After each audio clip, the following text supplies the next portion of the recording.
Hello and welcome to my channel. I haven't posted on YouTube in 2 years since I left my 9 to 5. I can't promise that I will be posting on here regularly again, but on some topics I kind of just do want to do a little bit of a deeper dive, and this is one of them. Today we are talking about my most recent birth, choosing to birth in a birth center, how I decided on an unmedicated birth, what I did to prepare, how it went, and answering some of the questions that y'all asked me on my Instagram. If you're new here, I have a 5-year-old named Gray and a almost 9-month-old named Miles. My oldest, I had him in the hospital when I was 21 years old and just had a very straightforward medicated epidural birth that was overall fairly positive. With my younger son, Miles, I had him in a freestanding birth center unmedicated. Before we jump into the video, I want to thank Walmart for sponsoring this video. We live in an older home, and one thing that absolutely drives me crazy about it is how much carpet we have, because it is so hard to keep clean having 2 kids. I've been searching for a washable rug and I just found one, and I thought I would do a little mini dining room on a budget remodel with a new rug and a little bit of decor. I'll show you guys what I got. Right now, walmart.com has some amazing deals. I called my husband Matthew over here to help me clear out the table and the chairs. Then we got the rug all rolled out. Once we had the table and chairs back, I could not believe how amazing it already looked. Now that we have the whole manual labor moving the table aspect done with, I said that the boys could leave, get out of the house, and I'm going to add some finishing touches here.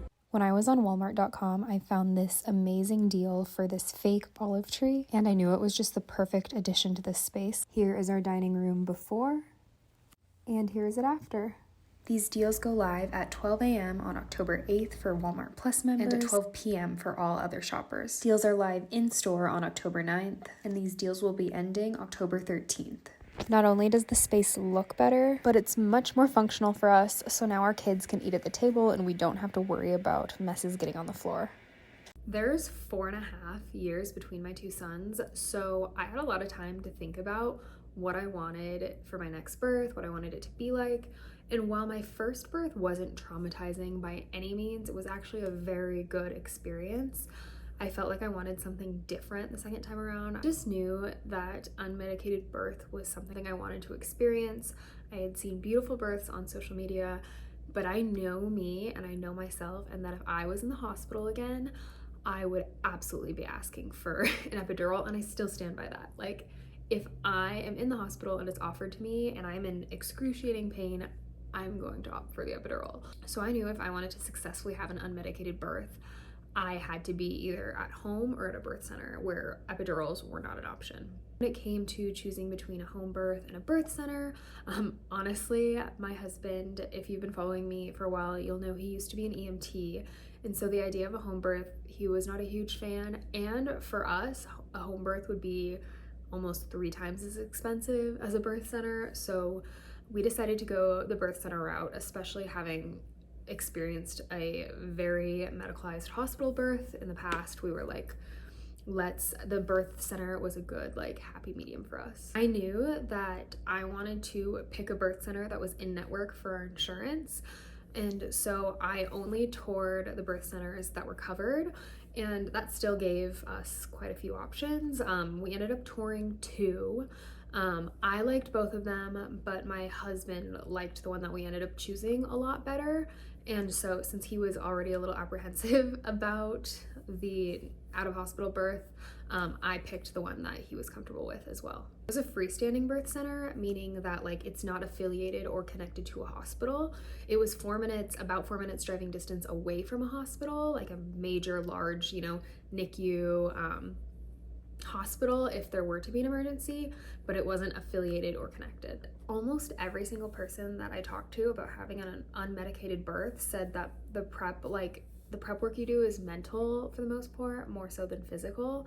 In terms of physical things, I went to a chiropractor, a Webster certified chiropractor from 30 weeks onward, which is supposed to help with positioning. I did the tea, the red raspberry leaf tea. I did the dates. Did it help? I don't know, but going forward, if I had more babies, I definitely still would do it. I don't want to like jinx myself. And the chiropractor did help me feel better because I was dealing with some symphysis pubic dysfunction. I think that's what it's called. And if you've experienced that, you know the pain that I'm talking about.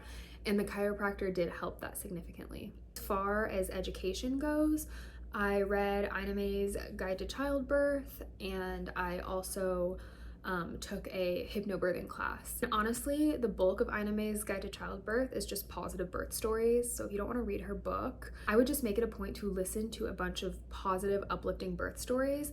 In the end, I felt like that's what was most helpful for me. I listened to a lot of Happy Home Birth podcast, a lot of the Birth Hour. I think those were the main resources I used. I think everyone, whether you are wanting to have a medicated or unmedicated birth, should take a birthing class, and not just the one at the hospital. I mean, if that's all you got, like, do that. However, this time around we took like a 5-week birthing class, and it was so helpful and wonderful. If you're local to Arizona, and I think they also do virtual classes. This is who we took our birthing classes with, but I loved them, and I even think it's just great for your spouse or your partner or whoever is going to be at the birth with you. It helps them to kind of like feel confident in the process as well. Now I want to get into some of the frequently asked questions I got on my Instagram. I wrote a few of them down here, and so we'll get into it here.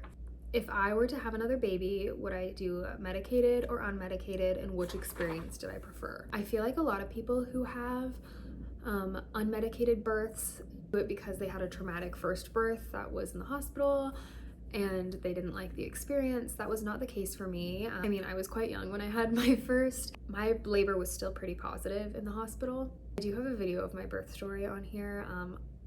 It's definitely old, and it's one of the first videos I filmed on here, and I refuse to watch it. I don't want to get secondhand embarrassment, but it is on my account if you want to go watch it. However, the one part I was kind of unhappy with that experience was like how I felt after I delivered him. I felt really out of it, really like not myself, and almost like I was watching things happening to me rather than like experiencing them myself. I felt really groggy. The baby was taken from me right away and like put under the lights. I didn't really know what was going on. With my second son's birth, it was so extremely challenging, like the unmedicated portion, and it was easily the hardest thing I've ever done. However, the moment he was out, all the pain was gone, and it was such a relief to just have him on my chest. And it was the birth high you experience is just so euphoric and magical. I would do it all over again, knowing what I know now, like knowing how hard it is for that feeling. And for me, it was totally worth it. I still stand by the fact that I don't want to be in the hospital, because if I'm in the hospital, I'll have a very hard time turning down the epidural. If I had a third, I would definitely entertain the idea of a home birth, because it's honestly not that different from a birth center, like in terms of medical intervention, besides the fact that like you don't have to leave your house and you can stay home. It is just still a lot pricier for us. Along those lines, another question I got was, can you use insurance at a birth center? And you can. I think a lot of people don't know that. But the birth center I used even takes like state insurance. After insurance, we only paid like $2,300, and like that covers care for you, care for the baby, that covers your prenatal care, that covers postnatal care, the delivery, obviously. When I was 24 hours postpartum, they came to my house. And I will say that depending on your insurance, sometimes even going without insurance at a birth center can be cheaper than a hospital, but I really can't speak for everyone. It really just depends on your unique situation. Sorry if the angle is different or anything. I did have to go check on Miles. He's still sleeping, so we're good to keep going. How long did I labor at home? I honestly, this is something I might have done differently, but it did all work out okay. Because my water broke at like 11 p.m. at night, and we wanted my parents to come and watch our oldest while I had our youngest. Since it was like gonna be midnight, we felt like we should call them and like give them a heads up. And as soon as we called them, they like wanted to come over to like settle into our house and like sleep here for the night, you know? I probably only labored at home, if you could even call it that, for like an hour or two.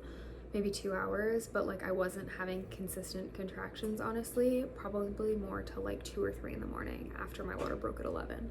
I actually think this is a really good question, and it's how were you not scared, like especially if something bad were to happen and you weren't at the hospital. Obviously I think no matter where you're giving birth, to some degree there's that what if this happens in the back of your mind. Although I will say, like, I really wasn't all consumed by fear. They do a lot prenatally at the birth center to make sure you're a good candidate for an out-of-hospital birth, that you're low risk. I had already had my first birth, went so well, and obviously things can go wrong no matter how high risk or low risk you are.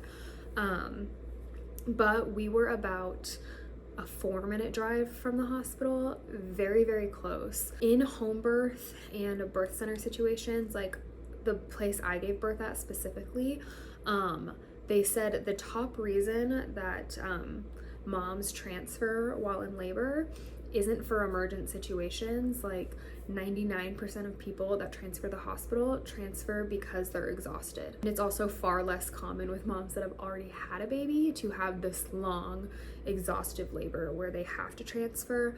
And if I needed to transfer for the safety of me and for my baby, I absolutely would have, no questions asked. But I felt pretty confident in the fact that we were close to the hospital. I was a low risk candidate. And also I think one thing that people don't realize is that midwives, yes, they're not OBs, but they are trained to handle emergencies. They're trained to handle things like shoulder dystocias. They're trained to handle surprise breech. Part of their schooling and their training is to know how to handle those emergency situations. The only thing they really can't do for you at a birth center in birth during an emergency that they can do in a hospital is a C-section. So if I needed a C-section, I would have just gone down the road to the hospital. This is a topic I could go on and on about, but I think I'm gonna cut it short here. If you have any other questions, please feel free to either message me on my Instagram or ask a comment below. I'm an open book. I love talking about this. It was such a great experience for me. Truly life-changing, not to be like corny. I'll make sure to link both my kids' birth stories below, as well as my socials if you want to follow me, my other socials if you want to follow me there. And thanks for watching.